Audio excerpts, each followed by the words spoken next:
না মানে আমি ডাইনোসরের পেট থেকে একটা বাচ্চা বের করে পৃথিবীটা ধ্বংস করবো ভাবছিলাম, কিন্তু না, এই যে সবার রিয়াকশনটা এমন ছিল যার কারণে আমি ডাইনোসরের পেট থেকে বাচ্চাই নিতে পারলাম না। রেগে মেগে আমি বাঘ খুঁজতে চলে গেছিলাম গাছে। চলো ভিডিওটা প্রথম থেকে শুরু করা যাক। Hello everyone, welcome to our new mini blog. তো আগের ভিডিওতে দেখেছিলাম আমরা নন্দনকানন পৌঁছে গেছি। তো এই যে এটা ছিল রুম। তো এই রুমে প্রথমে ছেলেরা রেডি হয়েছিল। ছেলেরা রেডি হয়ে বেরিয়ে যাওয়ার পর আমরা রেডি হতে গিয়েছিলাম। সেখান থেকে সোজা রেডি হয়ে বেরিয়ে যাওয়ার পরে আমরা পৌঁছে গেছিলাম সবাই মিলে হাঁটতে হাঁটতে নন্দনকানন জুলজিক্যাল পার্ক মানে চিড়িয়াখানাতে।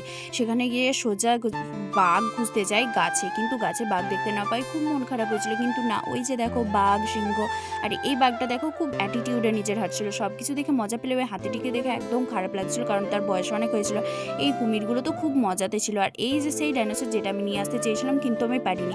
এছাড়াও এখানে আরও ছিল অনেক প্রজাতির সাপ, বহুরূপী, ময়ূর, রাজহাঁস, আরও অনেক কিছু ছিল।